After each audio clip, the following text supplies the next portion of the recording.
Olá a todos. Eu havia feito um short de tratamento de efluentes, né? Que a ideia do canal é combinar tratamento de efluentes com técnicas de aquarismo. E um dos shorts que eu fiz foi o tratamento de um efluente contaminado com cromo hexavalente. Então decidi fazer um vídeo longo agora explicando detalhes de como que é possível reduzir o cromo na forma 6+, né? E retirar dos efluentes devido à sua toxicidade tanto para a saúde humana quanto para o meio ambiente. Então aqui é um vídeo educativo e com intuito técnico também, para que as pessoas técnicas e as empresas elas consigam passivar esse resíduo tão complicado que circunda aí nos efluentes industriais. Então os principais processos de geração do cromo hexavalente é principalmente a cromagem, né, nos processos de metalização. Então o cromo ele serve como um metal principalmente para dar brilho na peça, e sua característica fundamental é proteger o metal dos ataques corrosivos. Então ele aumenta também a resistência da peça metálica em si. Então a gente tem alguns exemplos aqui, muito comum principalmente no setor automobilístico,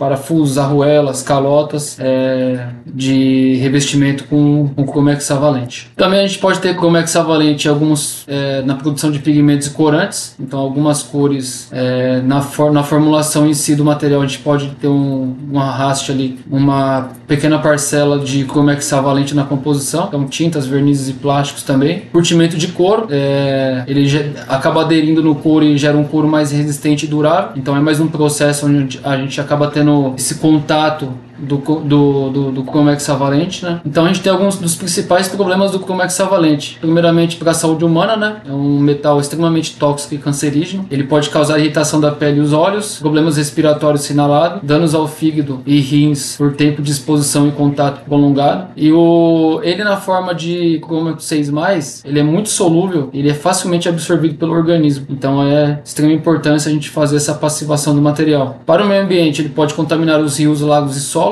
Então ele afeta diretamente a fauna e a flora local. Não se degrada facilmente, então é bioacumulativo, mesmo em baixas condições. Então o que a gente precisa fazer com o cromo hexavalente? Primeiramente, a gente precisa fazer a redução química dele. Devido à propriedade dele ser oxidante, a gente precisa fazer a redução, e dependendo de alguns casos, quando sua concentração é muito pequena, a gente consegue removê-lo pela própria alcalinização do material. Só que aí envolve um fenômeno de adsorção e coagulação, mas só funciona mesmo para baixas concentrações. Geralmente os banhos de cromo hexa, como eles são muito concentrados, a gente precisa fazer redução química. Então a gente tem uma equação genérica aqui do cromo hexa na forma de dicromato. A gente precisa fornecer elétrons para fazer essa redução química em meio ácido, para fazer essa redução a cromo 3+, com 7 mols de moléculas de água, liberando aqui nos produtos. Geralmente o agente redutor ele vai perder os elétrons, então a gente tem alguns compostos à base de enxofre, ferro, por exemplo o ácido sulfuroso. Então o cromo 6+ ele vai receber elétrons e ele vai virar o cromo 3+. Esse por sua vez é bem menos tóxico e passível de ser precipitado. Então se a gente ter o agente redutor como um sulfito, como exemplo, o cromo hexavalente na forma de dicromato reagindo com 3 mols de sulfito em meio ácido, ele vai gerar 2 mols de íons cromo 3+, 3 mols de íon sulfato e 4 mols de moléculas de água. Então se sulfato é um problema no seu processo e você deve controlar, sabe-se que a redução química do cromo hexavalente vai ter como sulfato no produto. Então a tendência do efluente é aumentar a concentração desse íon aqui. Então o cromo 6+ ele é reduzido, ele ganha elétrons e ele muda de laranja para verde. Isso é uma mudança visual, é possível enxergar. O sulfito por sua vez ele é oxidado pelo cromo hexavalente, então ele perde elétrons e ele acaba virando sulfato. Vou fazer um balanceamento de inox aqui, deixa eu só alterar a cor do lápis. O que acontece? A gente tem o cromo 6+ na forma de dicromato e é notadamente representado aqui na equação, e ele se transforma em cromo 3+. Se o NOx diminuiu, ele reduziu, certo? Então o NOx do cromo diminui, então ele reduz. Por outro lado, nós temos o sulfito, né, como característico, o enxofre aqui na composição. O enxofre nessa molécula, ele está fazendo com NOx mais 4. Isso daqui eu vou fazer um vídeo ensinando posteriormente como que a gente calcula esses números de oxidação. Então o sulfito aqui nesse caso ele é mais 4 e ele está indo a mais 6. Se o NOx do sulfito aumentou, no caso do enxofre na molécula do sulfito, se o enxofre o NOx aumentou, ele oxidou. Então, se ele oxidou, o cromo hexavalente é o agente oxidante e o sulfito é o agente redutor. Então, é só um balanceamento de carga para a gente entender quem que é o agente oxidante e quem que é o agente redutor na equação química. Então, o cromo 6+, ele ganha elétrons e o sulfito ele é oxidado, ele perde elétrons. Como que a gente faz a formação do hidróxido metálico de cromo? Após fazer a redução química, a gente ajusta o pH e a gente forma um precipitado insolúvel de hidróxido de cromo 3. Então, a gente tem o cromo trivalente dessa vez, porque anteriormente a gente já fez a etapa de redução química com o agente redutor. Esse cromo trivalente ele vai reagir com 3 mols de hidroxila, íons hidroxila, que aí vai ser proveniente de um agente alcalinizante, pode ser uma soda cáustica, um hidróxido de cálcio. E por final a gente vai ter um precipitado insolúvel, que é um hidróxido metálico. Essa seta aqui para baixo, ela representa que o material ele é insolúvel em água. Então, posteriormente ele vai decantar no fundo do recipiente. Então, o cromo 3+ é o agente reduzido, que acaba precipitando na forma de hidróxido. O flóculo formado pode ser removido por sedimentação ou filtração. Então, aí a gente fecha o ciclo completo de remoção do cromo. Então, a gente tem algumas observações importantes. A mudança de cor de laranja para verde é uma prova visual de redução do cromo 6+ para 3+. Então, é perceptível, a gente consegue enxergar essa redução química. O controle de pH é crucial, porque em pH muito ácido ou muito básico, a eficiência de precipitação diminui. Isso daí é tangente mais com a própria cinética química de reação. Então, em torno ali de pH 2, 2,5,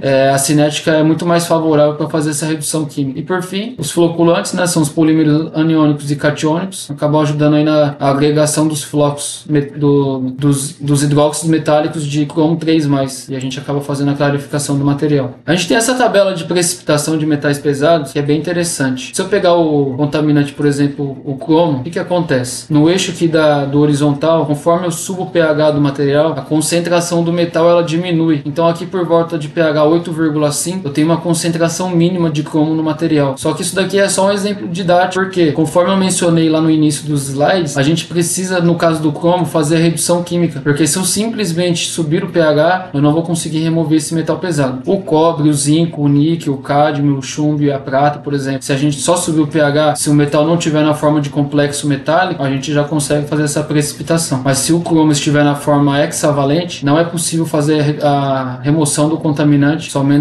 somente aumentando a alcalinidade do material. Mas por que não é possível retirar o cromo 6 em pH maior que 9? Se a tabela está me mostrando que em pH acima de 8 ali os metais eles precipitam, por que não é possível? Porque o cromo hexa, ao contrário dos metais na forma catiônica, ele está principalmente na forma aniônica. E o que isso significa? Significa que eu não consigo precipitar um contaminante na forma aniônica como hidróxido metálico, porque ele é muito solúvel em água. Então, no caso, ele vai estar na forma de dicromato ou cromato. Então, o cromo 6+ ele é um forte agente oxidante e ele já está nos estados oxidados como cromato de cromato. Então, eu preciso fazer a redução química para transformar ele num cátion. No caso, o cátion 3+, para aí sim conseguir fazer a reação com os íons hidroxila e precipitar na forma de hidróxido metálico. Então, ao contrário dos metais ferro, zinco, níquel, que já vão estar na forma catiônica, e eu consigo precipitar com íons hidroxila ou sulfeto, enfim, o cromo ele tem uma particularidade que ele sempre vai estar, na maioria das vezes, na forma aniônica. Então, a gente precisa fazer primeiro a redução química. Outro tópico é a solubilidade das espécies. Os sais de cromo hexavalente, como o dicromato de sódio, eles são altamente solúveis em água, independente do pH. Então, mesmo que eu coloque ali em soluções altamente alcalinas, ele em pH 11, 12, o material ele vai continuar dissolvido. Então, para a precipitação do cromo hexa, reforçando, é necessária a redução para cromo tri primeiro, e a gente vai usar agentes redutores à base de enxofre, ferro, e aí depois sim, a gente precipita o cromo na forma 3+, como hidróxido de cromo 3, em pH alcalino. Então, uma equação final aqui, uma equação global, a gente tem os íons de cromato reagindo com os elétrons, mais as moléculas de água, formando os hidróxidos metálicos e liberando íons hidroxila em excesso no final da reação. Então, o cromo não precipita como hidróxido porque ele já existe na forma aniônica e não catiônica, na forma de cromato ou dicromato, não como cátion. E ele só pode ser removido após sua redução química, posteriormente à precipitação. Essa tabela aqui, ela relaciona o pH com a milivoltagem, e o que acontece? Além da prova visual, eu enxergar a mudança de cor do laranja para o verde, existe uma relação pH e milivoltagem. Então, sabe-se,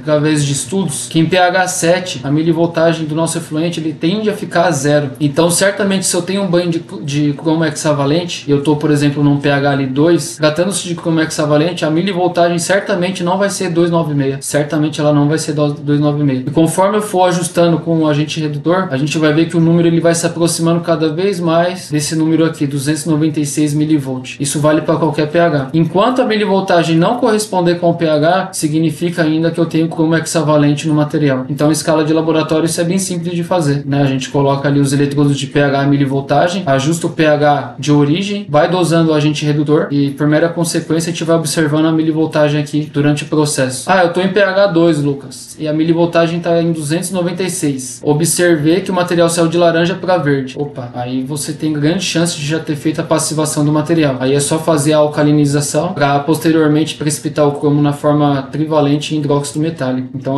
existe essa relação de pH e milivoltagem. Então, aqui a gente tem uma imagem típica de um efluente contaminado com, na maior parte das vezes ele tem essa cor aqui amarelada, cromo hexavalente. Devido à concentração maior, ele vai indo para um laranja e até uma cor meio amarronzada de cloreto férrico. E depois da etapa de redução química e alcalinização, a gente tem uma água aqui com baixíssima carga orgânica, porque geralmente os banhos de cromo hexavalente, eles são feitos com água desmineralizada. Então aqui uma DQO, DBO baixíssima, e a gente tem um lodo verde residual. Por quê? Eu falei para vocês que a redução química transforma esse material laranja em um material verde. Quando a gente faz a alcalinização e precipita na forma metálica, o cromo, a gente tem um lodo residual de cor real aqui verde, numa água translúcida. Então eu coloquei aqui na imagem, embaixo do becker aqui do material tratado, que o hidróxido metálico de cromo 3 ele é precipitado em pH maior que 10, gerando isso aqui, essa água cristalina. Se a legislação que você estiver trabalhando, ela cobrar um pH ali de 6 a 9 ou de 6 a 10, aí é só pegar essa água tratada aqui final e enquadrar na respectiva legislação. Mas o importante é precipitar esse